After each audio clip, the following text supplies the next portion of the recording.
Boom.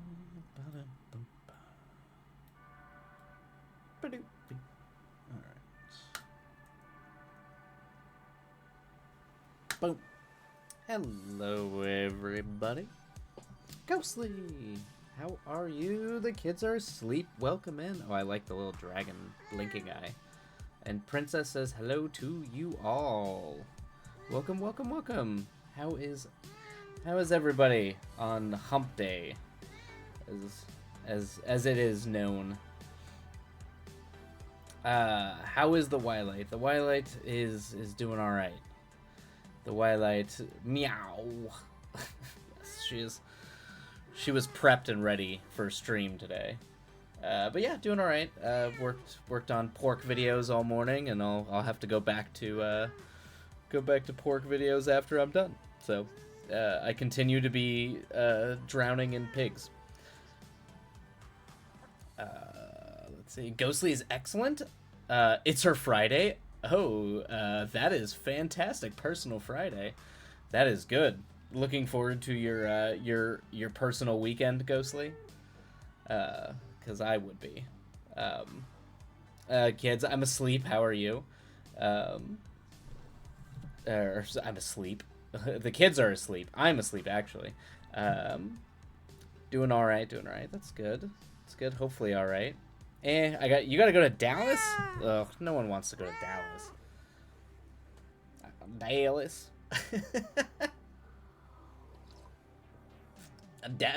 Do you mean I kind of like the way you said Dallas, like a serpent. Come to Dallas. Come, Ghostly, to Dallas. I am dead. You are indeed a ghost. It's not wrong. It is known. Well, hopefully Dallas isn't too bad. I know I get sent to Dallas quite a bit when I do travel for work. Like every different company I work for always has a reason to send me to Dallas, so I end up there a lot. So there's a really good restaurant. I think it's not Toro, something like that though, but it's kind of does like Asia, like Tex-Mex fusion with Asian Japanese food. It's very good though. But yes, I hail from Texas, so I like the state, but I despise Dallas. I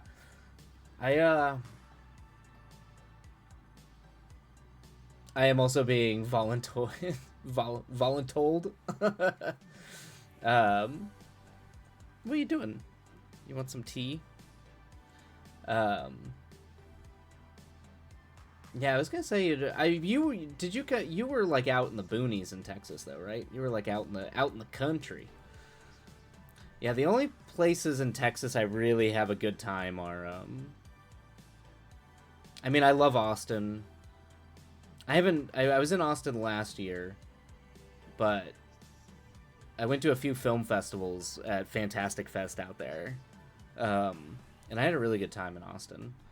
It's a lot better than Dallas. Dallas is just dull. I don't know. That's just me though. I mean, if everyone likes Dallas or hails from Dallas, then I don't want to like crap on their city, but I get bored there. It reminds me a lot of parts of Phoenix where I grew up. Just suburban, generic city. Ghostly, yes, Austin. It's near where all the Germans migrated, and the weird pocket of Germans that lived in Texas. It's an interesting little community. If you drive outside of Austin through some of the like kind of like way kind of out of the city, you'll see a lot of really crazy like it feels like you're in like Berlin or like Munich or parts of Bavaria, but just like in Texas. It's all these very, very, very well preserved insular German communities out there. I don't like cities, but that makes sense. I mean, you do seem like the sort of you enjoy being out in the country, which is good too. Kids are asleep. I briefly lived near Fort Worth. Okay, as a child and haven't been back since. Yeah, I feel like Fort Worth is even worse than Dallas, even though it's kind of the same city. Even though I'm sure everybody from there tells you it's not. It's kind of like LA when they're like, I'm from the Valley and I'm from LA. It's like, it's all one giant city. But I do know that Fort Worth is technically distinct from Dallas.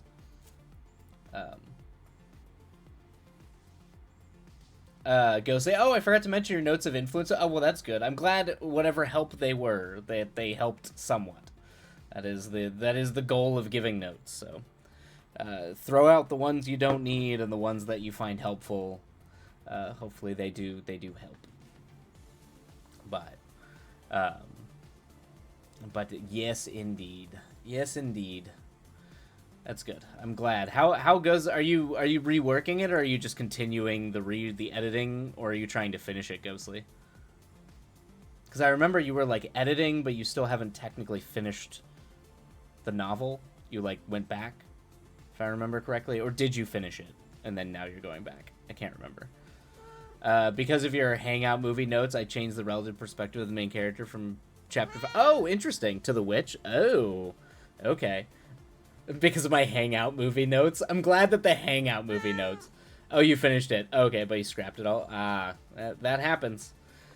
I feel like we all have projects like that. These sort of like mammoth tomes or, you know, these giants that we've created that we're like, someday I will finish this. And usually you end up redoing it a million times. No shame in that. I mean, one of my favorite filmmakers, Ozu, I mean, he famously remade his movies like 3 times. Like, literally remake the same movie. Just like 20 years later, he would go back and remake them. And they're, you know, and they're all great. It's just, you can see why he went back to remake them. Keeping the vague idea, but entirely repainting it. Very cool. Yeah. And that's good. I feel like it shows that you've both grown in your perspective artistically as well as your craft, which is good. Kids are asleep. I have rewritten this book I'm working on like 4 times. Yes, I feel like that everybody's done that. Everybody has had that thing that they're working on that they're like, I've gotten to the point now where I just have to move on. So I'm comfortable putting things on shelves because I have had like, I remember I was writing this kind of slasher. I'm not a huge slasher movie person, but I was trying to write my version of a Hangout movie slasher movie with like a heavy cosmic horror influence, and I think I tried like 4 or 5 different drafts of that before I finally just put it on the shelf. Yep, and it's still on the shelf. It's just nope, that's where it went. I shifted over and moved on and wrote my kind of domestic American folk horror movie, which I think was better from the conceptual out. Like conceptually, it was better from going out from the beginning. Well, thankfully, this one is it's sold and coming out next year. Oh, that's huge. The kids are asleep. Yeah, success story. That's amazing. That's so what that means is just continue to rewrite your stories, even if it's 4 times, and it'll come out maybe. Yeah, that's amazing. The kids are asleep. Congrats. Like, big time congrats on that. That's huge. Well done. Well done. When it comes out, let me know what it is, because I would love to read it. If you're comfortable with that. Because I think that's rad as hell. Then I had the idea of subverting perspective throughout the whole thing. Instead of following the main character into new settings, the reader is dropped into a new setting and main characters move through it. Yeah, that note, I gave you kind of a similar note because of the sort of Richard Linklater slacker movie meets Dazed and Confused kind of thing. But really, a lot of that comes from like James Joyce. A lot of that comes from Ulysses. So if you really want to like what you're doing there with kind of subverting things, that's what made Ulysses and James Joyce so profound, was that he told a cohesive narrative with different characters in one place, which is cool. I do love it. Hey, subvert expectations. I'm a fan of it too, Ghostly. Big fan. It's what I tried to do with the cyberpunk rom-com. It's what I tried to do with my folk horror movie. Always try to at least subvert, and if you can't subvert, comment on or do something interesting with the expectations. The kids are, I mean, trunk it if you got it, but things can always come back out of the trunk. Exactly. I agree with that. It's always going to be there that you can then pull it out. It was announced 2-book contemporary romantasy deal. First book is basically magical GBBO. I should probably know what that is. It's called Made You Look. Ooh, I love the name. Oh, Great British Bake Off. Thank you. Thank you. Hey, Oriam. How are you? I do not truck with anyone who enjoys James Joyce. That's too bad, Oriam. James Joyce is amazing. I understand James Joyce isn't for everybody, but James Joyce is a fantastic writer. I think one of the best out there. Finnegan's Wake is a great story. So is Ulysses. Ghostly, the kids are saying, yeah, that sounds delightful. I'm going to bring that up. Made You Look. That title. It's fantastic. All right. I am the Nightshade Guild. Cool. Oh, I am such a fan already. Oh, that's so exciting. The kids are asleep. I am delightful. Can't wait to read it. So, or is that it? Yeah. Yeah, that's it. Okay. Made You Look. So good. Ghostly, how dare you be so clever? That's delicious. Yeah. I met Ulysses. I hate it with a passion. I mean, it's fair. I know a lot of people who do. I enjoy. I mean, I also enjoy Melville a lot too. So like, I'm one of those weirdos that like Moby Dick is one of my favorite books ever written. So I understand that I have a particular taste. Even and some of my favorite parts of Moby Dick are when he is a character in his own story ranting about how whales are actually fish, because I find it infinitely hilarious. It's so funny. It's so funny to me. Anyway, but yeah, I do understand it's not for. It's like Faulkner. I love Faulkner, but Faulkner's rough. For me, Faulkner is actually a lot harder of a time than Joyce or Melville or any of those other authors. But the kids are Ulysses is a lot. It is a lot. It is a lot. It's a lot of book. But it's a really interesting way to examine an entire. It's like it's probably the only time where I could be like, oh yeah, you just made a town a character, but uniquely built up from all the people that he explores in that as you're just kind of wandering through. You better post it in the Discord. Yeah, exactly. I do try to be clever. Yeah, you have succeeded. The kids are asleep. Very much so. Succeeded. Ghostly. Oh, you're just a masochist? I mean, that's probably... You're not wrong. My favorite games are FromSoft games, or like the Nier games, or games that just hurt me and punish me, so I'm not shocked that half the books and things I like to read do the same. None of that's surprising. Oh yeah, yes. You can imagine the first thing I did when I woke up this morning was watch the trailer for Shadow of the Erdtree. Oh yes, I did. Oh yes, very very excited for it. Still it's not my favorite FromSoft game, but I was shocked to find out how many hours I dumped into that game. Because more than any other FromSoft game. Because Sekiro and Bloodborne are by far and away my favorites, but I loved Elden Ring. Ghost, I should have known this already. You should have at this point. Or yeah, okay, you like Moby Dick too. I only need to skip every other chapter when he gets to Ahab. I'm with you. Yeah, I mean, Oriam, the story itself is the chase, like from the beginning of the book to then you can skip a lot of the middle to the chase to the end. Yeah, that's like really the best stuff in the book for sure. Yeah, you can skip all the highly detailed, indulgent ramblings about whaling. I enjoy them, but yes, as the narrative goes. You enjoy Faulkner? Okay, yeah. He's got a bit more discipline. I don't know. Maybe. I don't know about that. I I think Joyce has discipline. If you read a lot of his shorter stuff, it's just Ulysses is such a. But Ulysses is one of the things that I think is mammoth with good cause. But like, yeah, you read Finnegan's Wake. Finnegan's Wake's not a long novel at all. Interesting fact: Ghostly has never actually read nearly any classics. That's fine.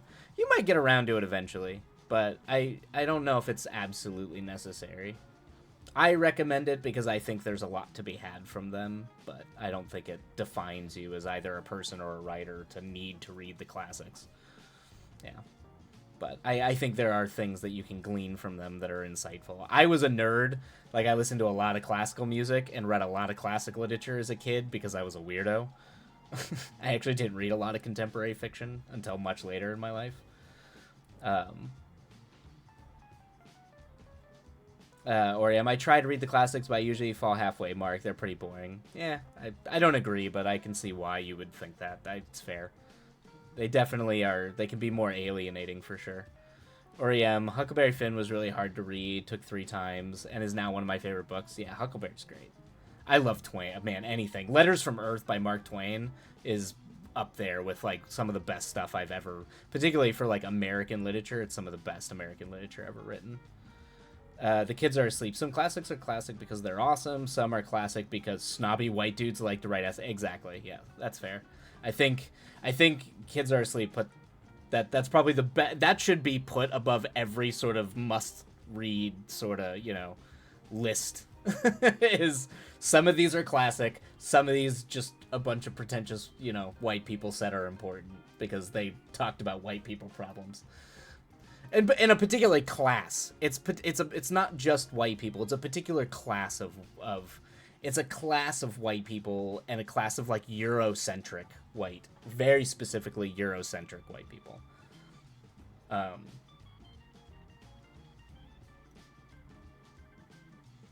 It goes, I am mentally as slow as molasses. So, that's not true at all, Ghostly. I think you're just easily distractible and you don't have the patience for it. I don't think that makes you slow mentally. It's not the same thing. I think it's just, and those things are hard. They're hard to keep focus on. Today's Booksy Discourse. I'm assuming that's Booksy Discourse. I hope I'm reading that right. Is about a romantic article. Is about a romantasy article that basically acted as if women just started writing fantasy last year. Oh, that's a drag. Yeah, never ever have I heard of women ever writing fantasy. It's never occurred. Or science fiction. Or actually some of the greatest science fiction ever written. And some of the first science fiction ever written. Never occurred. Kids, I'm very salty today, pre-salted. Salt and vinegar, I like. Kids Are Asleep. I definitely welcome the salt and vinegar chips. And they are always welcome in the community. One, because salt and vinegar chips are amazing. They're my go-to type of chip. But as a personal disposition, I sympathize. Since I generally feel like I'm most of the time a grumpy, somewhat cynical person. So if you're trying to break into the publishing industry, just keeping up with recent 2020-ish books is already using up my brain. Yeah, I don't know, man. I don't know. There's kind of I don't. It might not be the same for publishing, but with film, I fundamentally live by the rule is just write the stuff that you are passionate about and the type of things you want to be you want to write and do, and try to and obviously don't be narrow about it, but like try to expand what you're comfortable writing, but just do the things the way that you're passionate about with the kind of voice that you have, and then wait for trends to come kind of loop back towards at least near your wheelhouse before you start submitting. Instead of, I just feel like trends change so quickly, particularly in what people are buying, particularly with agents and producers out here. You're always chasing. You're never going to catch up. It's just not It's not a thing. So I just wouldn't be chasing trends. I think it's a fundamental mistake. I think you should just write what you want to write and then wait for the trends to come back towards you, or try to see if you have anything similar when the trends come around in your wheelhouse. Because I just don't. I can tell you right now, I've seen a lot of people write to chase trends and they never catch up. Ever. It's just impossible.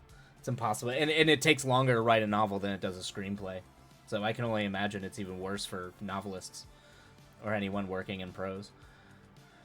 I don't like how well you know me. It's fine, Ghostly. Seriously, there's so much new good stuff. I've been reading a lot more current fiction than I have in a long time.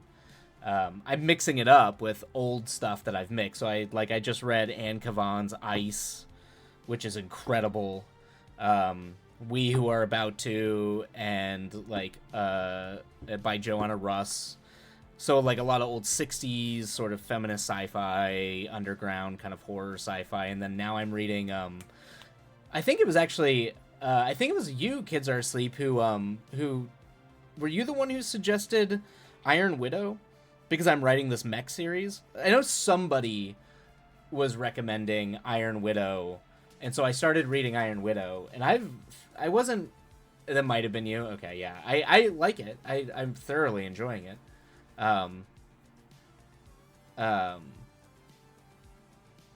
It's just an interesting. It's a cool and interesting take on the mech genre. It's very Voltron. It feels very Voltron-y. It's cool. I dig it. But yeah. Anyway, so I've been reading a lot more current stuff, surprisingly, than I have in the past. And I also went back and reread like anything the Straczynskis did, and Lem. So I read like Solaris, like all the stuff I missed. Roadside Picnic might be up there with We Who Are About To as like my favorite science fiction books ever written. And Oriam, if you want to talk about short, I think We Are About To is only like 120 pages. That thing is short, and it hits like a beat. That thing punches you in the gut. That might be one of the most visceral reading experiences I've ever had. I read it in a day, and I think it is one of the best novels I've ever read. Ghostly, or you do the Ghostly method and you don't take no as an answer. I do like your method, Ghostly, where you just come in and just BAM! Force feed the publishers. Agreed. Indie authors can maybe write to trend if they're fast enough. That's amazing. If they can do that, the Kids Are Asleep, then hats off to them. Oh, okay. I'm glad you've read Russ as well. I'm becoming very quickly a big Russ fan. Oriam, I haven't read Adrian Tchaikovsky, but yes, Children of Time is on my list. I have that book lined up at my library, so I will be reading that. Yeah, that's a big one. Yes, that's on my list.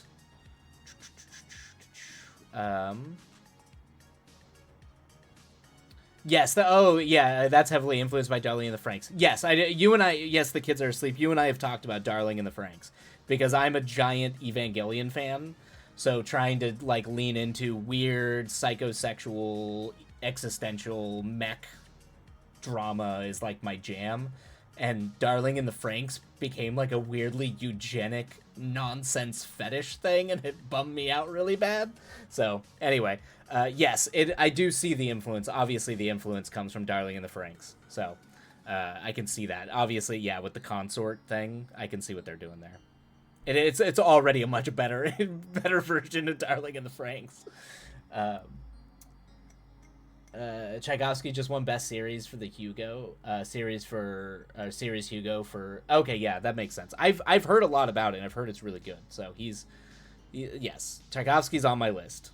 That's on my list to read. That's next up. That'll be next up, probably with like Blind Sight and a few others that I've just missed. Alas, Hugo. Oh yeah. I did hear a little bit about that. I mean, that I'm not shocked by any of that.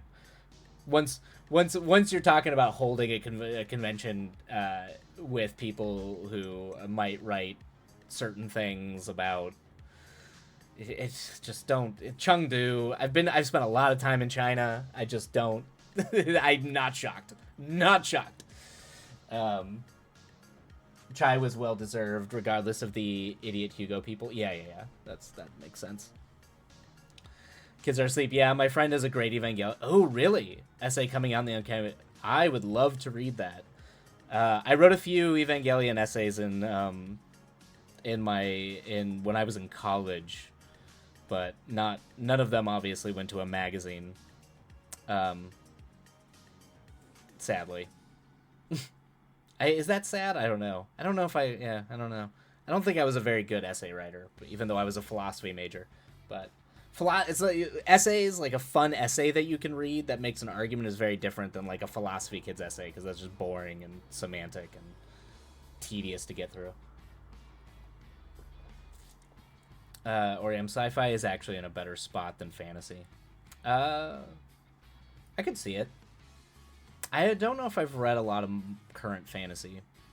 I mean, I don't know, it kind of weaves in and out of what is what, but I would, most of the stuff I'm reading currently seems to lean sci-fi, so I think I'm there. Oh man, I don't know about that, Oriam. I might not be in that wheelhouse. Yeah, I was gonna be like, yeah, that's true too, yeah. I don't know if I would agree that sci-fi folks write better. I think science fiction authors actually have they can't write people. That's like a common problem with science fiction. Then maybe this is more like classic sci-fi, like Asimov, Clarke. But I tend to think that they write people in a very stilted, unnatural manner. But that's just me. And also, like, maybe not currently, but like Ashton Clark Smith and like the Dying Earth Jack Vance books and Robert Howard are like some of the greatest writers in terms of just like shoot from the hip, like writing, like lyrical wordsmiths that I've ever read. And they were all pulp fantasy writers. Not a lot of them wrote science fiction. Let's see. Because Expanse got picked up, so there's no pressure to expend or combine genres. I gotcha. Hey, where's local cryptid? Cryptid, our local cryptid is here. Oh boy. I like how you're just like coming in laughing, coming in hot. Yeah, look at Martha Wells. Yeah, I haven't read Martha Wells yet, but yes, Martha Wells does write both. It's not the people that are interesting me usually. Gotcha. Okay. I mean, yeah. I guess it depends on kind of where your focus is. If you're more, science fiction does generally deal with like the more conceptual, larger issues, which are its strengths. Even if I could care less about, yeah. Say if I can't get into if I do not have if I'm not in with the characters, I start to. That's where I check out. That's not my kind of lit, sadly. I need characters. I need people, for me at least. Sci-fi can get very hyper-focused on the world building, and often character suffers for it. Biggest problem I run into. Yeah, Cryptid, I agree with you. That's my problem with a lot of science fiction. Yeah, it's just kind of where your focus is. Like if you need character, probably sci-fi tends to suffer from that. If the idea is strong enough, the sci-fi readers are okay. Maybe. In some cases, I agree. Yeah, if some of the conceptual stuff and it's not too long and indulgent, I think that's fair. It's why I can read Clarke's shorter stuff. I say reporting live from my work desk. Oh, you're at work right now? Awesome. As a deadline approaching tonight, but I can hang and do my rap since I just proofread. Awesome. Yay. Yeah, I know. We probably should start our sprints here shortly, but everyone's been very chatty and it's been a fun conversation so far. Because I have to go back and edit pork videos after stream, so. Kids Are Asleep. Me, that was Foundation. Kids Are Asleep. I can't do Asimov. I've tried. I can do Asimov shorts, but I can't do Foundation. My brother was I was the Dune brother, and my brother was the Foundation brother. And I still think the characters in Dune are poorly written. I can at least track Dune better than I can Foundation, because I cannot read Asimov. I can't do it. I've tried many times. See, Ghostly, when you're talking about your brain, like, I can read Dostoevsky all day, but I cannot read Isaac Asimov to save my life. It just does not work. Oh, kids are asleep. I do have to feed my kids who are not. Oh, chat is going. Chat is going so fast. Mouse, click on. There we go. Hold on. I'm not used to chat going this fast. You'll have to be patient with me.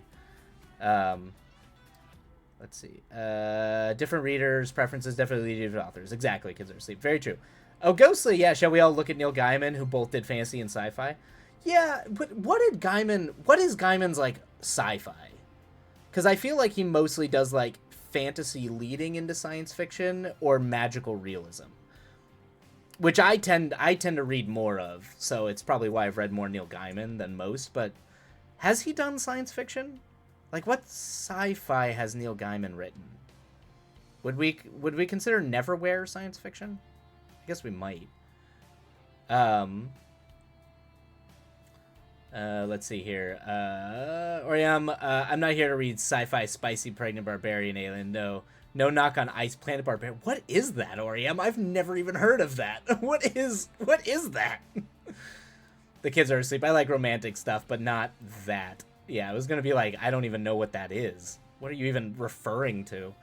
The kids, yeah, that's not my thing either. Hey, Ghostly, how goes the haunting?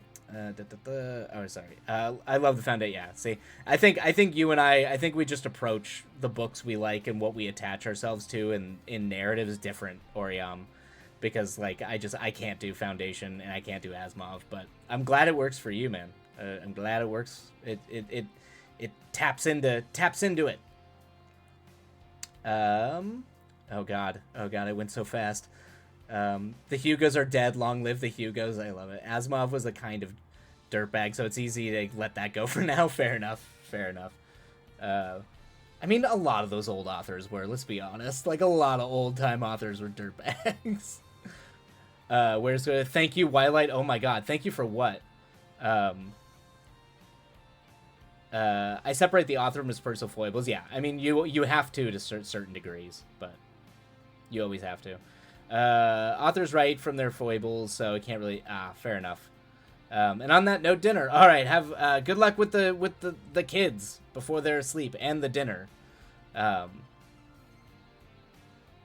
Ghostly, fair enough. Oh yeah, Neil Gaiman's fantasy is not sci-fi. Neverwhere is definitely not sci-fi. That's what I was thinking. Neverwhere. I think that's probably the closest thing you get to hard, like, science fiction. Hasn't he done Doctor Who episodes? Yes, he does. He did. Didn't he write, yeah, he did the one where the TARDIS becomes a person. That's the one I remember. Yes, the Doctor's wife. That's, yeah. A lot of authors work in multiple, so I don't often lump folks in with them anymore. Yeah, it's, wait, Ghostly. Oh, no, he doesn't know. Wait, who doesn't? What? Sorry, I'm catching up on chat. I'm very slow. I apologize, everybody. I am trying my best. Ice Planet barbarians are alien barbarians that kidnap human women, impregnate them, and romance ensues before and after pregnancy. A dark genre, but fairly popular. I have never heard of that. I have no idea what that is. That is insane. Let's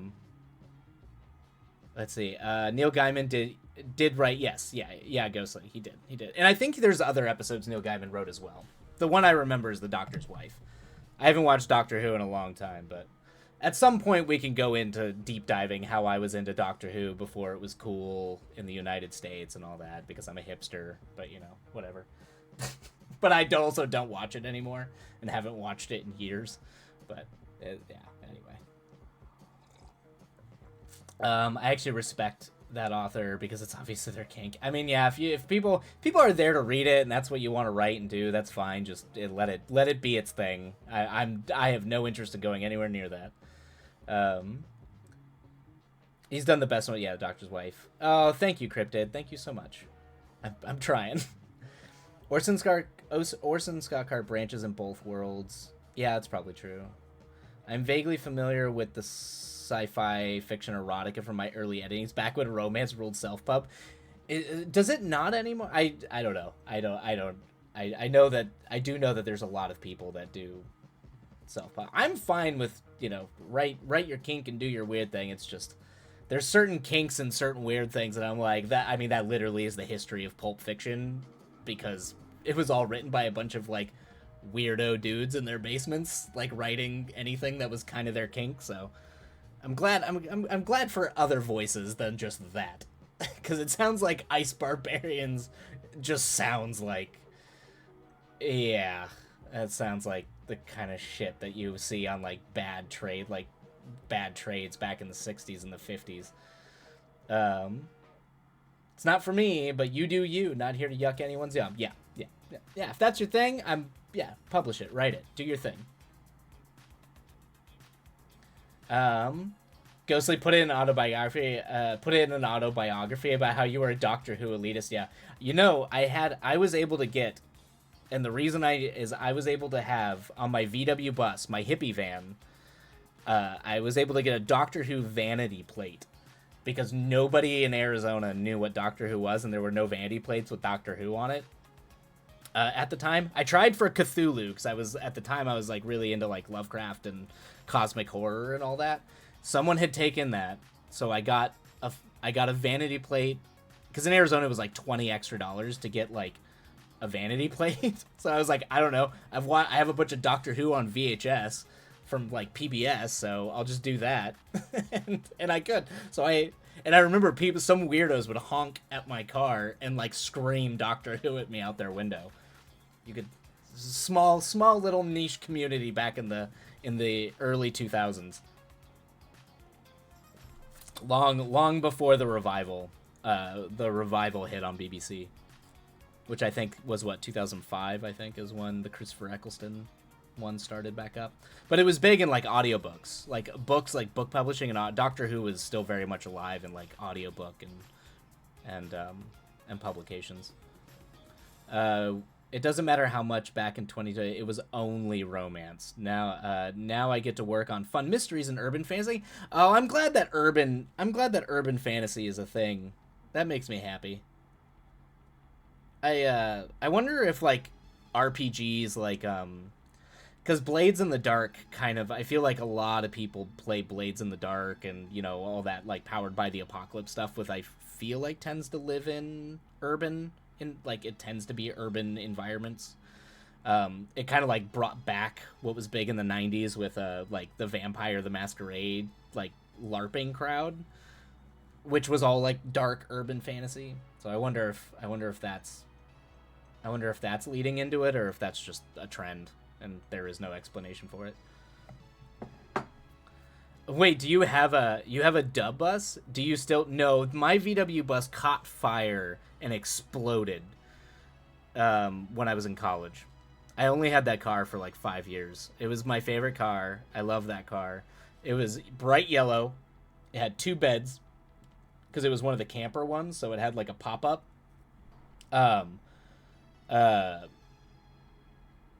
It had like a bed at the top, a bed at the bottom, and it had like like the sink and like stove top and everything. We used to like handles and play D&D in it all the time, or Call of Cthulhu. Yeah, I loved that car. I really did love it. I camped out for Star Wars Episode 3 in that car. Yeah, drove off to a lot of like medieval fantasy, like SCA, Estrella Wars stuff. Anyway, yeah, it blew up. No, yeah, they built the engine casing in those old Volkswagens out of magnesium, so when the fire hit, it blew off the back door because the engine's in the back. It blew off the back door and it looked like a rocket. It just exploded. And I was in the middle of the Arizona desert when that happened. And I remember the firefighter even told me, he was like, yeah, such a shame. And I was like, my buddy had one of those, and I was like, yeah, really? Like, what happened to his? And he goes, same thing, caught fire and exploded. I was like, really? Oh, I didn't even know this was a known problem. Yeah, anyway. Doctor is pretty dead now. Yeah, I know they're trying to bring it back. I know they brought back Russell T Davies to try to reboot it a little bit.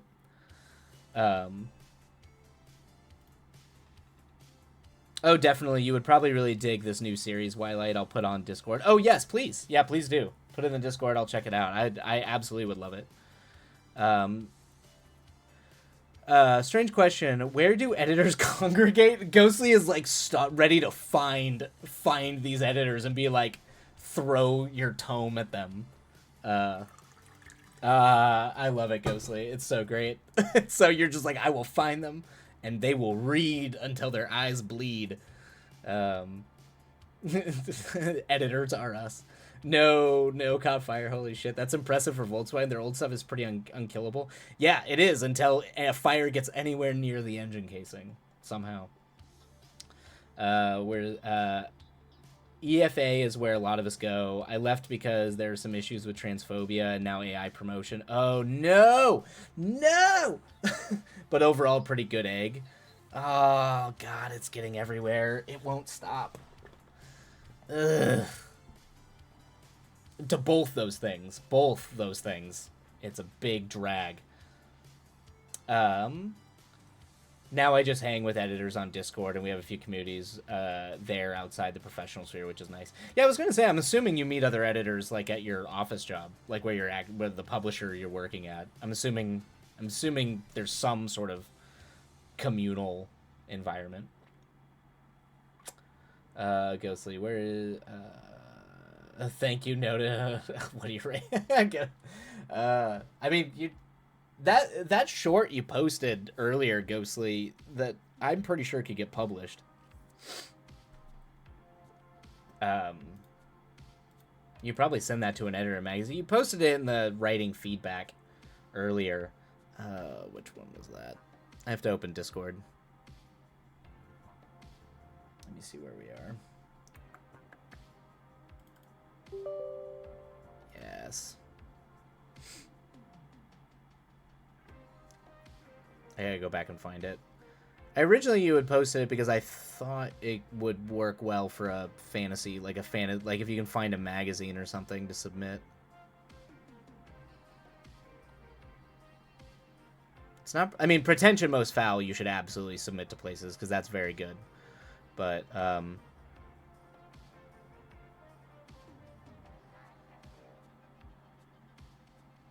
where are you?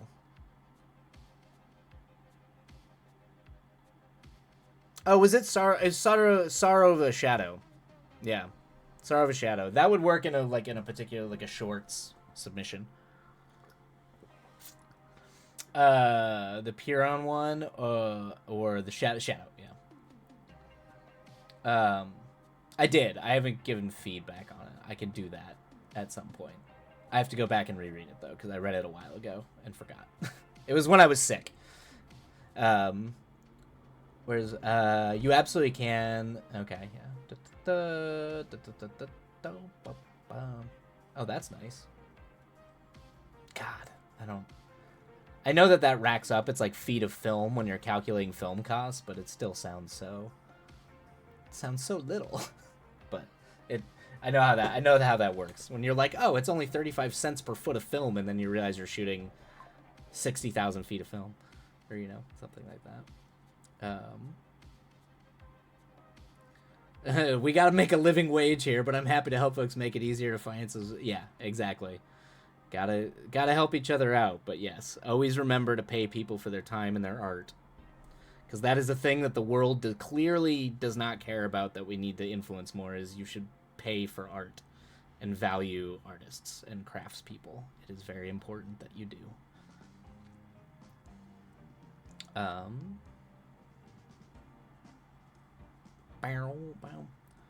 Gotta feed my partner. Of course, go feed your partner and head on back. I think we're gonna get started on our sprints because we have babbled long enough, but it was a lively and wonderful convo, so I didn't want to cut it short. I'll be back to grumble at words. Also, I updated the fantasy road trip with the next. Oh, you did? Oh, is it? Oh, on the Discord, Ghostly? Okay, then I shall give it a read. Yeah, it adds up on a 90k man. It's been 900 for a dev edit, but that's about a week of work for me. Yeah, I was gonna be like that. Absolutely, yeah. 90k words, man. I was just like, I'm pretty sure. I was looking at editors. At editors, just like grammar editors and people to polish things up for screenplays I was writing, and I think they were It was a lot cheaper than that, but I'm pretty sure that's because screenplays usually are only about like 20k words at most. They're a lot lighter. But I was gonna be like, the fact that you can burn through a 90k manuscript in a week is, whew, that's a lot. At least for me, that's a lot. That's no joke. All right, everybody. Let's go ahead and get diving into some sprints. While we are at it, and oh, I see you just posted the thing. Huzzah! With the update. Oh, you did it. Okay, cool. Yes, you should see it because you have authorization. I just updated the same doc. It might be now. I don't know. Sometimes things get funky. Oh, there it is. Oh, I like how I opened it and it brought it up on stream. That's good to know. Okay, cool. All right. I'll give that a... All right. Let's go ahead. We don't need Google. We don't need Google on there. I completely just now realized that Google was up there the whole time. It's fine. I was just looking up the Kids Are Asleep story. So... all right, yeah, let's dive into some sprints, everybody. But yeah, I don't know why. Sometimes, I don't know, Google gets funky. It can do weird things. I've shared things with people that suddenly they don't have access to. I don't know why that is. It just is. Alrighty. All right, let's get to writing. Happy writing, everybody. We will see you on the other side. Let me make sure that we're not going to get interrupted by ads. All right, we should be good. All right, happy writing, everybody. And away we go.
All right, there we go, everybody. That's the end of that sprint. Bring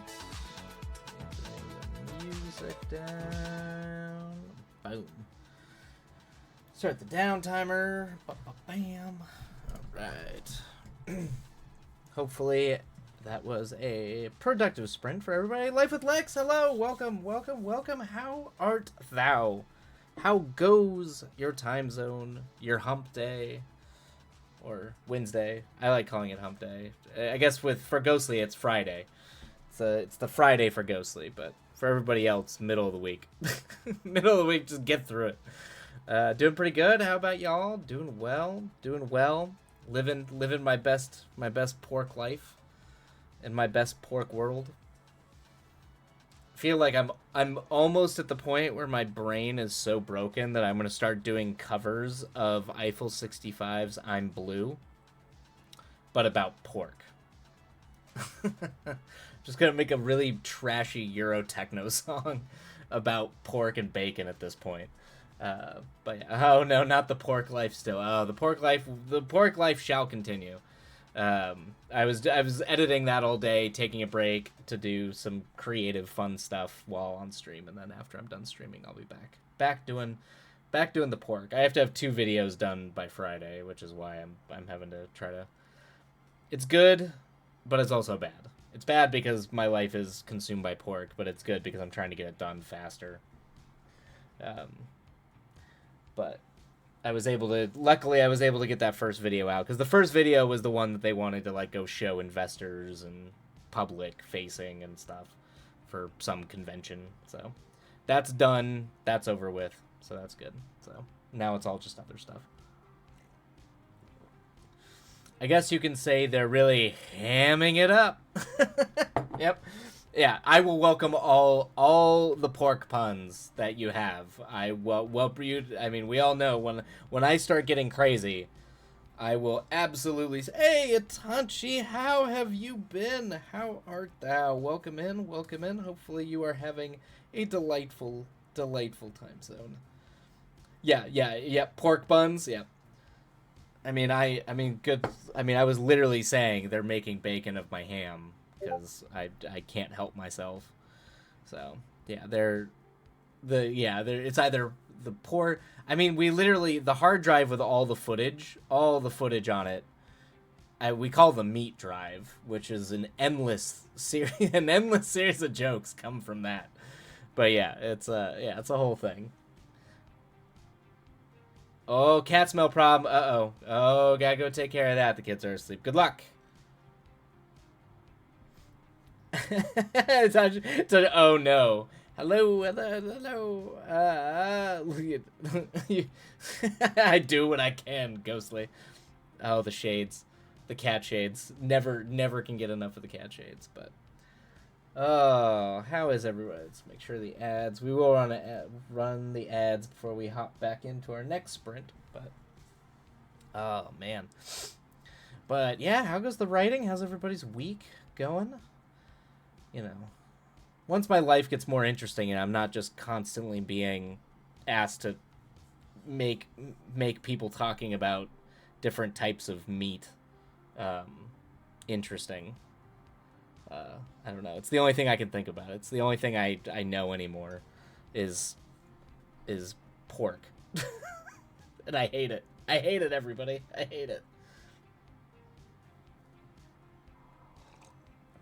Am I a vegetarian yet? I'm getting dangerous. I definitely am not eating pork or bacon or ham right now. I can guarantee you that. Yeah. So if anything, it's so far it's successfully turned me off to pork. No brain, only pork. Yep. Only.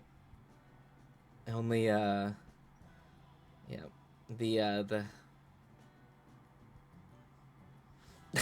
Tanchi. Yeah, much food. Food. I know. Interesting fact: vegetarian has saved my mother's life. Oh, really? Some people have. Is that due to an allergy or just a general something occurred, like a disease, because there are things that having a vegetable, like very specific things that people who eat meat can be susceptible to. It's not often, but there are things. If I remember correctly, I'm trying to remember now. There, or maybe I'm inverting that. I can't remember now. I don't know. I used to read obsessively about nutrition when I was like going through a health fitness thing, and then I gave up on it because I decided that no one has any idea what they're talking about, and all the nutrition science seems kind of made up. So, or at least just observational at best, and that's all they got. I'm considering going without sugar. That's probably for the best, honestly. That's good. I don't have a sweet tooth, but even I struggle with that sometimes. I certainly did not do that today. Don't worry. Yeah, I won't be strict. It's all right. Sometimes you get your sugar. It's okay. Don't be too hard on yourself, Itanchi. It's fine. Yeah, cutting back. Yeah, be kind. You don't need to go completely cold turkey. That's a rough life to live, Itachi, but definitely could be helpful depending on why. Exactly. Yeah, that's not an easy life. You know what's funny is I don't have a huge sweet tooth, but for whatever reason, I think it's just collectively me getting over January and the beginning of this year because it was real rough after how bad last year was. But I have had I've just wanted cookies. I think the world or the month broke me so much that I was just like, man, I just want cookies, guys. I just want some cookies. So I don't know what's been going on with me, but I apparently am getting cookie cravings for the first time in my life. She contracted alpha-gal at a young age and went undiagnosed for 20 years. Interesting. Okay, yeah, all right, I can see that. Same. I ordered so many Girl Scout cookies. Yeah, I stopped. I can't do that. I used to freeze Thin Mints, and then I would eat them straight out of the freezer because for whatever reason they taste better to me like frozen. Ugh, so good. I don't eat them anymore. They're dangerous. Those things are dangerous. Sometimes if my dad has them and I go home and visit, I'll go steal some out of the freezer, but I'm good. I'm good. Right now it's just the Chips Ahoy cookies. Those are the things that I have to fight and resist. Are the Chips Ahoy cookies. All right, we got ads rolling. Actually, that wound up perfectly timed. I can't eat wheat no more. Oh, do you have glucose issues? Or not glucose, what do they call it? Where you can't eat gluten. Dr. Mann said it would give me stomach cancer, so I figured I should drop it. Thank you, Lex. Celiac disease, yeah. Hey, yeah, don't do that. The Dr. Man said it give you stomach cancer, yeah. Because celiacs, I think, will, if you trigger it, will it damage both your stomach and your intestines and increase your risk of cancer. So probably wise to follow the good doctor's advice. I actually don't, aside from noodles, I eat a lot of noodles, but I eat soba noodles, which is like half wheat, half buckwheat, which is a seed. It's not technically a noodle, but I actually don't eat a lot of wheat. I mean, sometimes I'll have a sandwich, but I don't know. For whatever reason, my diet moved closer to like sweet potato. I bake sweet potatoes, like purple sweet potatoes, because they're not too sweet, and beans, like black beans, and wild rice, which is usually like a wheat or like a brown rice mixed with another type of seed. So those are usually where like quote unquote my carbs come from. Yes, I am diseased. I really enjoy telling people that you just walk up to people and like, I, Ghostly, am diseased. That's, if anything, it's a great way to start a conversation. It's absolutely fan. Yeah, I mean, if someone came up to me and said I'm diseased, I'd be like, oh really? How's that working for you? You seem fine, for the most part. Oh man, I love bread. I mean, I get decadent with bread sometimes. Like, like go to a good deli I do that, but I just don't have a lot at home for, whatever reason. I think it also just doesn't fill me up. I just get hungry really quickly after I eat bread. I think that's why I stopped. It just, I found out I was spending more money on food because I just eat, like, a bunch of bread and still be hungry. Alright, that's the end of the break. I'm going to step away real quick, and then we will go ahead and get started on the next sprint. Hi, I'm Thomas. What's your name? Hi, Thomas. I'm Diseased. Nice to meet you, but I'm also Ghostly. Exactly, Ghostly. Alright, I'll be right back, everybody, and then we'll get started.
Alright. Let's get that fixed. Okay. How goes the words? How goes the words? Alrighty, everybody. Let's go ahead and dive into our next sprint. And we'll see you all on the other side. Hopefully the words treat you well. Poorly, but mostly because of trying to get school stuff done. Well, good luck. Good luck with the school stuff, Lex, but I understand. It's like desperately trying to find time to do words within all the other work you gotta do. Alright, happy writing, everybody, and away we go.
right, everybody, that is the end of that sprint.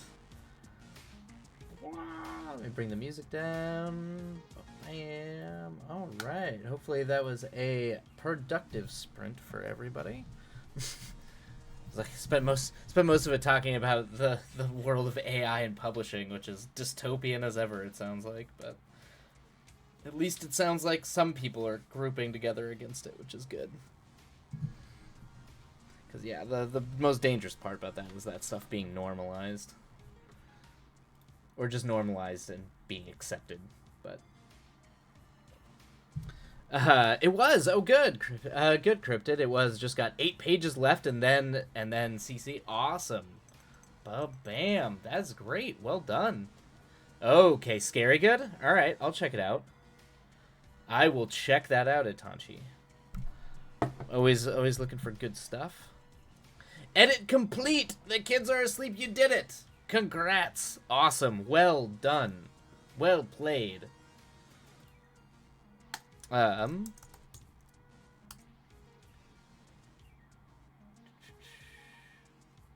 it's okay. It's OpenAI. Okay, yeah, that's what I've heard. Great. That's okay. All right, I see what. Yeah, it makes many long for a realistic video. Yeah, I actually, now that you mention it, I didn't know what it was called, but I've been getting recommendations to use that for corporate videos, and I'm very upset about it. I'm not happy. Not happy. Not happy about that. Let's see. Edit complete. You did it. Nicely done. Well done. Hey, that's no small task. I started crocheting to fight off the actual productive work. I love that, Lex. That's amazing. You're just like, no, I'm just gonna. I do that too. I actually, I kind of broke down and just started writing like a sword and sandal, like sword and sorcery short story, just randomly at like 10 o'clock at night because I just didn't want to work on the pork videos anymore. And I was like, apparently I'm just gonna write some ridiculous, you know, sorcery and half naked people running around fighting with swords. I was like, I guess this is what I'm doing now, just to avoid doing the pork videos. Ugh. So I get it, Lex. I understand. I had a super good luck with cover artists. Oh, good. That's good. I do love the cover art for the Made You Look. It is pretty great. The beard power is incredible. Cryptid, hey, crocheting is still productive. I agree. Yeah, it's not like you're not being productive. See, that's the thing. This is the trick. This is the whole, like, productivity cycle, like, trick that they try to, like, latch you into, is that unless you're, like, producing for monetary gain, you are, like, they want you to, like, internalize feeling like you're, you know, lazy or not getting anything done. But, like, all the things we do to comfort ourselves are actually doing things. Like, actually doing good things. So anyway, I don't know. It's just, you know, you're still doing stuff. Oh, you're doing a little narwhal? Aw, that's amazing. Aw. That's adorable. Yeah, crocheting rules. Let's see. The kids are asleep. Have you heard the good news about the New Edge sword and sorcerer? I'm sorry, the good news. The way you came at that almost felt like, you know, it's like a Mormon showing up at my... Have you heard the good news? What is New Edge sword and sorcery? I have not heard the good news. I'm unaware of the good news. Narwhal! I don't have a cover. Oh, you don't have the cover for that, actually? Oh, gotcha. Okay. Now I'm curious about who has a cover with that title. Oh, I think I'm looking at a different thing then. All right. I looked it up. It showed up on the thing, but then I saw a picture that had that on it. Maybe that's not it, but it has a man with a very great beard. So okay. Let's see. Cryptid. Oh yeah, shoot. I should add editors and cover artists into the writing resources page on Discord. Oh man, yeah. If you know them, cover artists for sure. Because I publish, sometimes just as a side thing, I write tabletop RPG like one shots and adventures. And I actually am always looking for people that do cover art. So I could use, if you know anyone who does cover art, throw them in there, because I might even hit them up. Since I do try to publish like 5th edition D&D adventures and Call of Cthulhu stuff. Ba-ba-bum. I have an artist list. Oh, cool.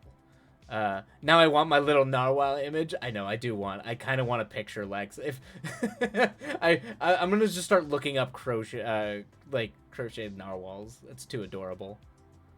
Oh, okay, yeah, that was a joke I'm witnessing for them. Oh, got you. Okay. All right, let me look at this. What is this? Ooh, New Age Sword and Sorcery. Oh. It's a magazine. Oh. Oh, okay. This sounds like exactly my jam, because the other places I was seeing Sword and Sorcery get posted, I have a feeling it will reject my stuff, because I also tend to write heavily in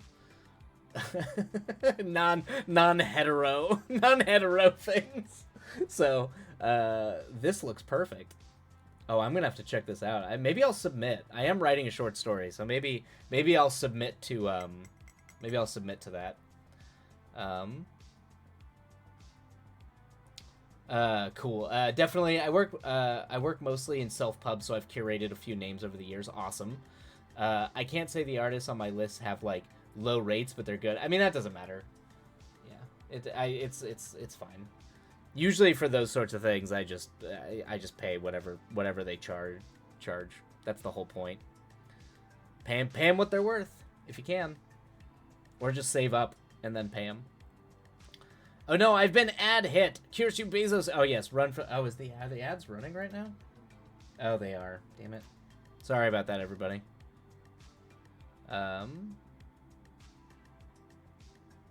Neat. I'll post a picture when it's done. Huzzah! Thank you, Lit. That might make my day, Lex. I do adore cute things. Cryptid. The rates of mine vary, but the main take is that they're all LGBT friendly. Great, that's good, because that's the basis of my work. Fantastic. All big fan of that then. Old Moon Quarterly is where you want to go. Man, kids are asleep. You know all this stuff. It's good. Is this Ooh.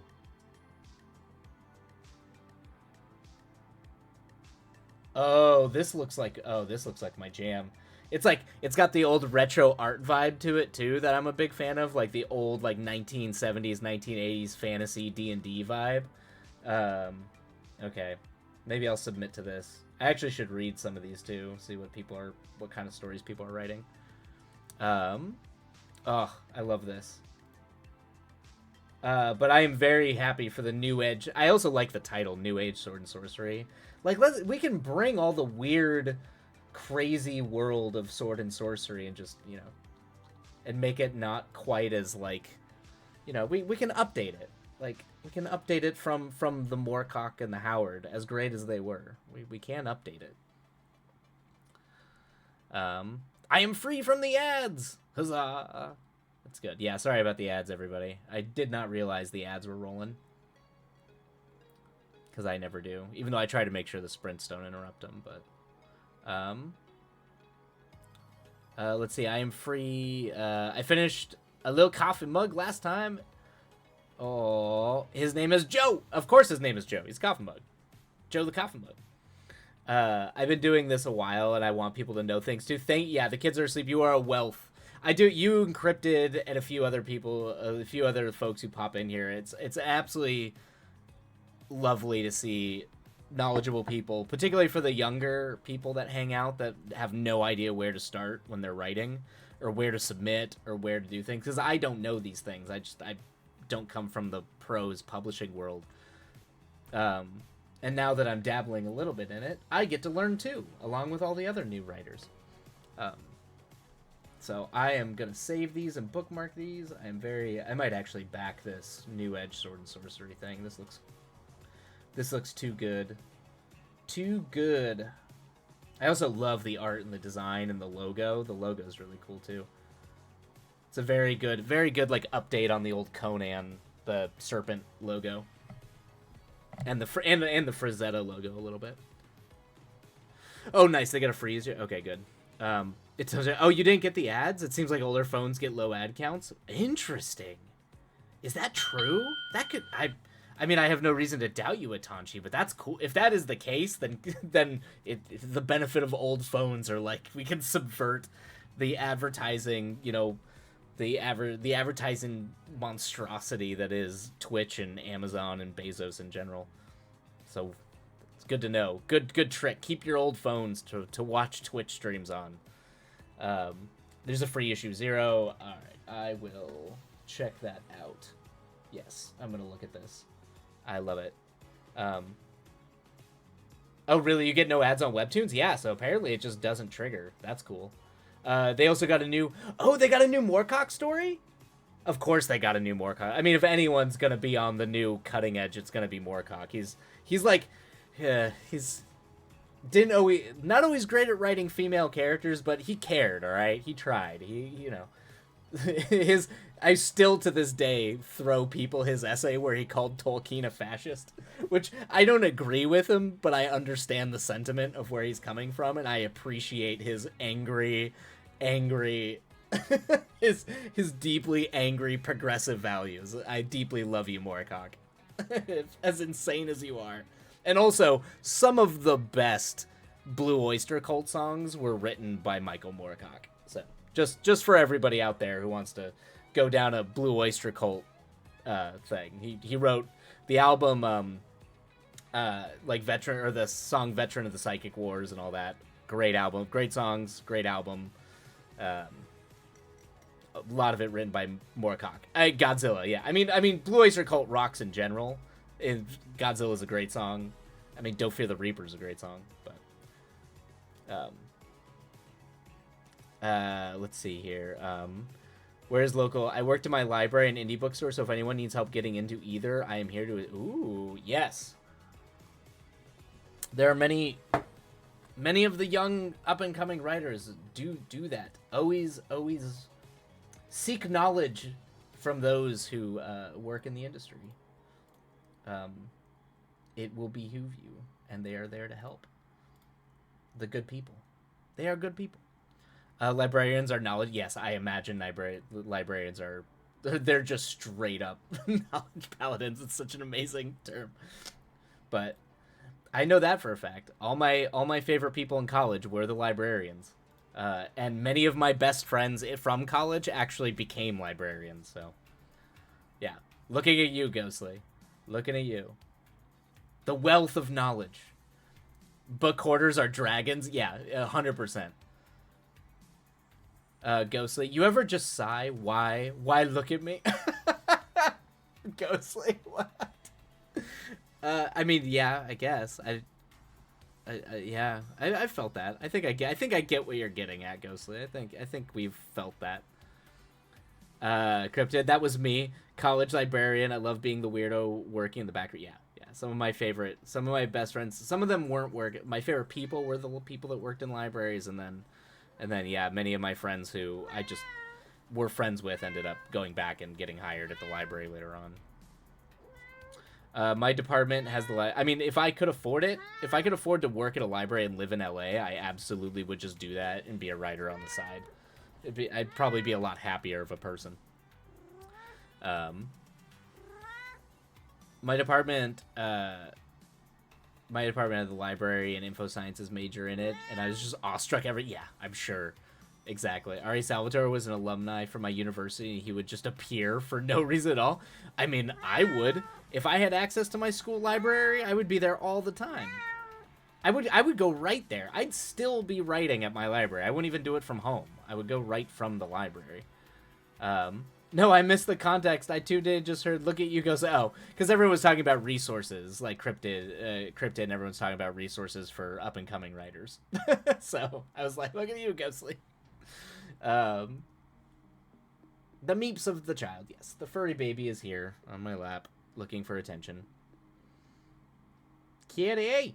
Kitty! I interviewed Oh, you had to interview Salvador once, and he was so nice. Yeah. I saw him at... he was at our local bookstore, Changing Hand Bookstore in Phoenix, Arizona, when I was in high school. I did not get to meet him, but I saw him there. But he seemed very nice. Oh, cool kitty. Why look at me? You can't see me. You can't see. That's true. You are a ghost, Ghostly. We can't see you. He's a cool dude. Deeply confusing because he goes by Bob, and so did my boss. So you were just both of them were pals. So you just hear Bob and Bob. Bob and Bob in the archives. That sounds like that should be an adventure or the title of a book series. Bob and Bob in the archives, or a song. That should just be a title of something. Bob and Bob in the archives. We have the same publisher, and they sent me his latest Drizzt. Oh, really? I hope it's good. I haven't read much Salvatore in recent years, but I hope his new Drizzt stuff is as good as the Icewind Dale stuff is legendary. Oh, I have no resources. I just exist. No resources for you, Ghostly, for you, to help you along your way to submit and publish. All right, let me check the ads really quick. All right, looks like we got a break. All right, so let us dive into our next sprint. Oh, yes, I need those. Yes, yeah. These are good things. Yes, kids are asleep and Cryptid are very knowledgeable folk. So definitely listen to the good things that they definitely know what they're talking about. We can teach you the resources, Ghostly. Yes. Perfect. All right, let's dive back into it, everybody. Happy writing. We will see you on the other side. And away we go. Hello, Princess. And we're going to go right now. All right. Happy writing.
right.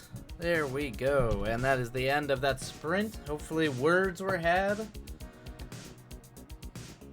Or words were done, not had. It sounds like you... I mean, unless you are fighting with the words you're writing.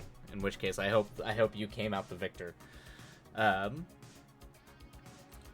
let's start the down timer. Ba-bam. And I think we got ads coming in, so feel free to stand up, stretch, make some tea, step away, dodge the Bezos ads. As they are coming your way. What do we got here? Cryptid. As I'm finding this problem again with my client, I just remember the one writing book I recommend to everyone regardless of skill level or style. I'm beating them for their lunch money. Awesome. Good. Well done. Well done, Cryptid. You bully those words. Bully them. It's the only time you'll hear a pro-bullying stance. Bully those words. Mr. Cat, in some bit, what writing book is it, Cryptid? Just curious. The writing book Emotion Thesaurus by Ackerman and Pugs. Okay, I will check that out. I'm down with that. Mr. Cat, and some bit just need to redo that. Yeah, I'm putting a book together, like 2 different plots, and putting them together. That is, whew. That is rough. Emotion Thesaurus.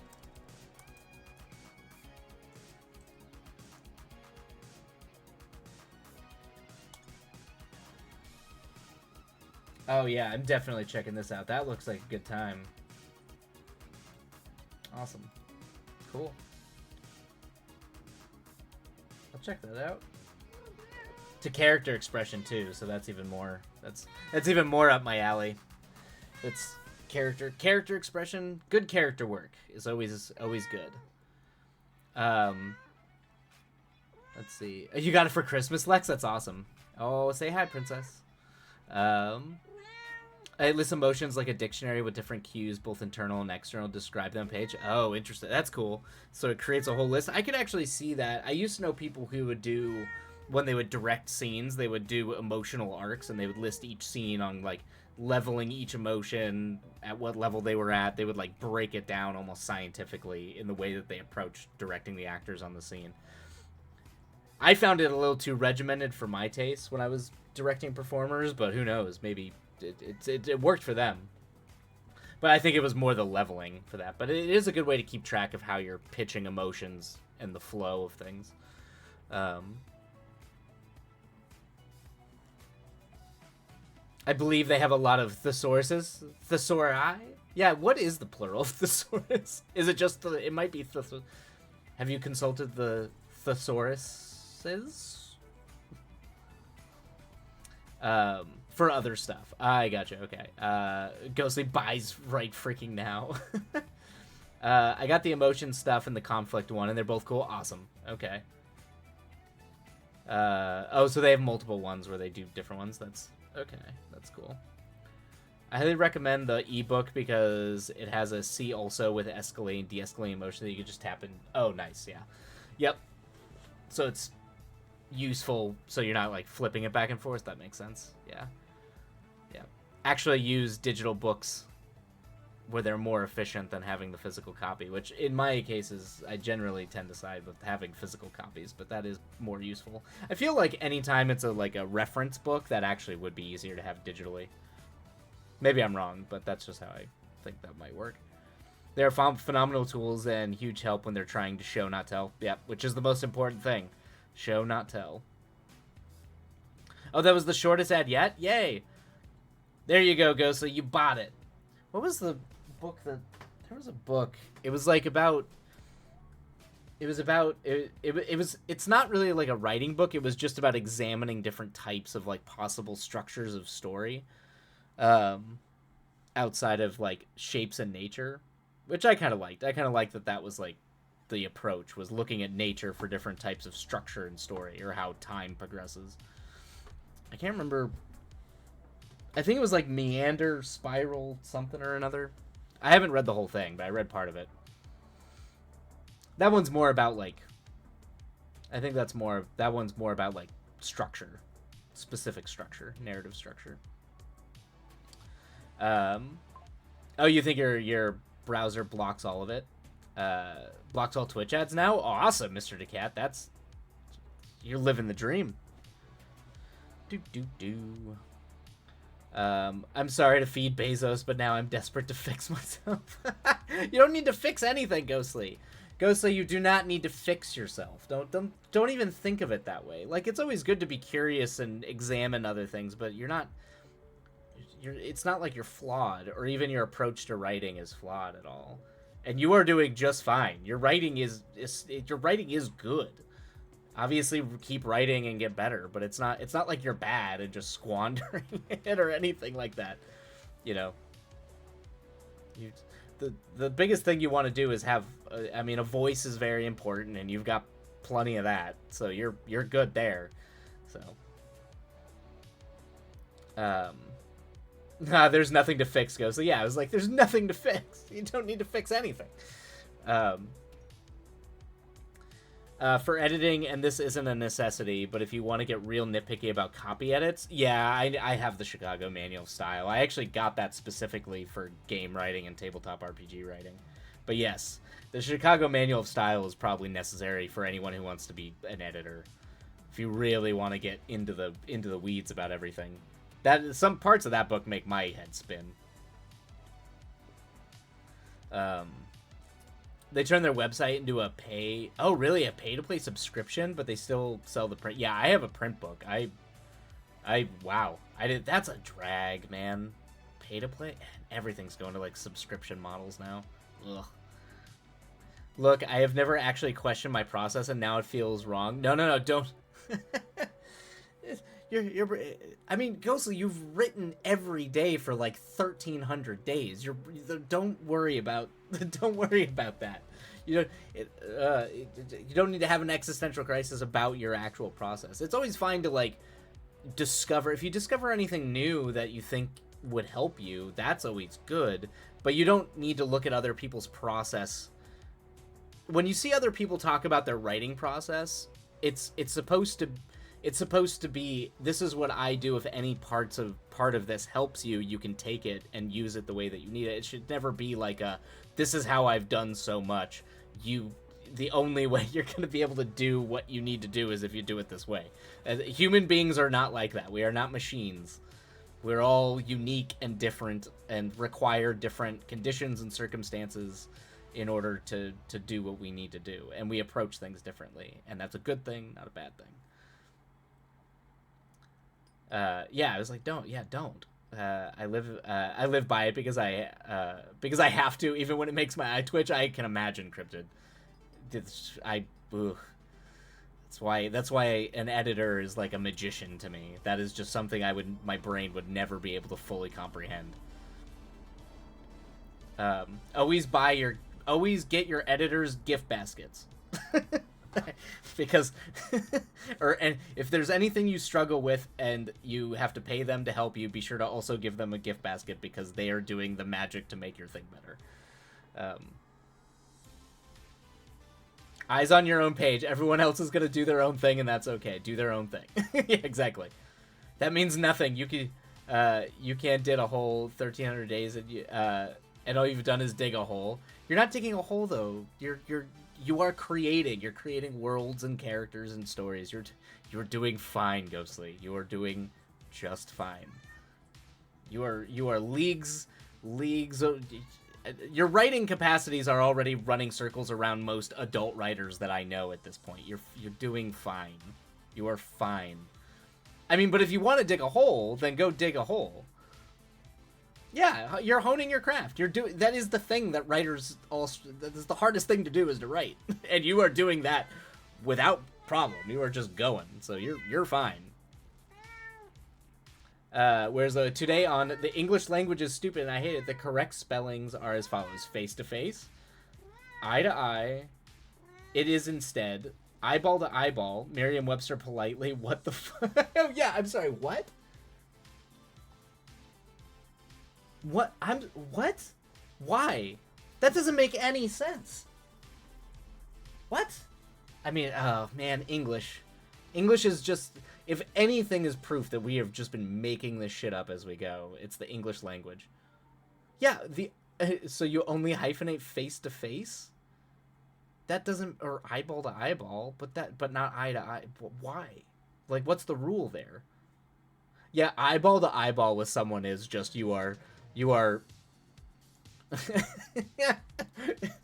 The eyes are literally kissing each other at that point. Like, what is happening? All right. There is no rule. There is only chaos. Exactly. The English language is chaos. Clearly, it's at this point. At this point, we should just let anarchy reign. Just let it go. Or chaos reigns. I absolutely refuse to believe I am writing circles around my seniors. I think in a lot of cases you are, Ghostly. It's fine if you don't believe it, but I'm just the existential rug out from under your feet that you're feeling. Like you're fine. You're doing just fine. You are doing just fine. Just keep writing. Keep doing what you're doing, and you're knocking it out of the park. And I think like you're right. A lot of your writing, all you need to do is just edit it, touch it up, and you can submit it to a lot of these online things, these periodicals, a lot of the things that Cryptid and the Kids Are Asleep are saying. Like it's good enough. It's good enough to go up in a lot of cases.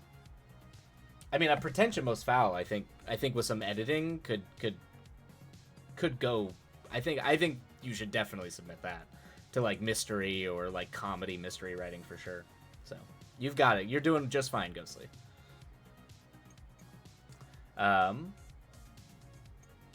The points are made up and the rules. Yeah, the points are made up and the rules don't matter. Yeah, that's right, Cryptid. That's got it. Hyphen rules to a T. TJ, I need my compression gloves. You're like breaking my brain.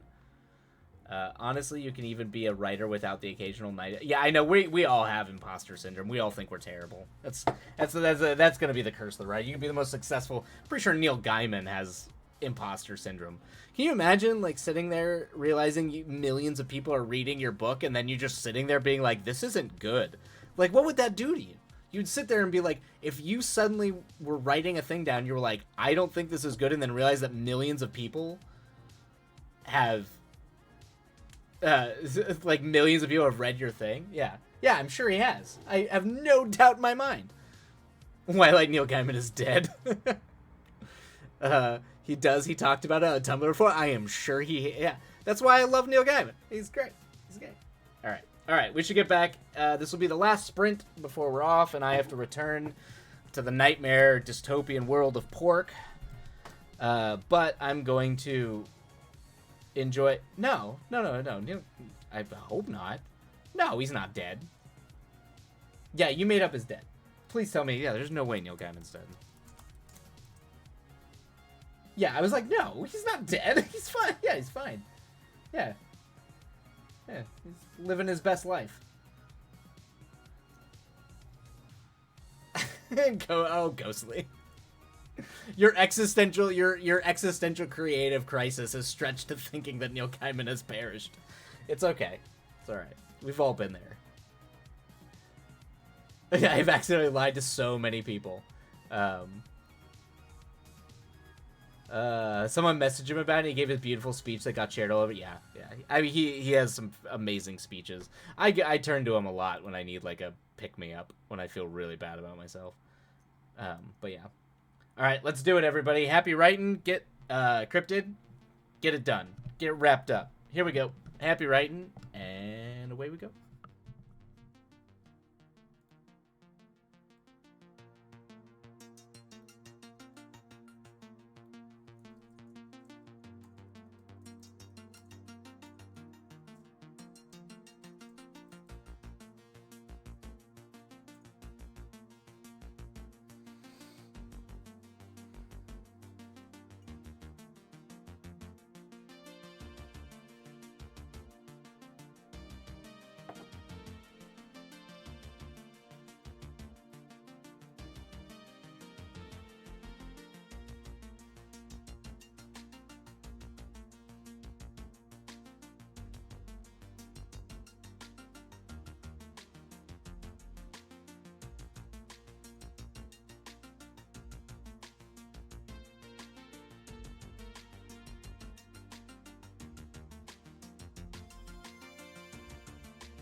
Alrighty, everybody, that is the end of that sprint. And that is the final sprint of the eve.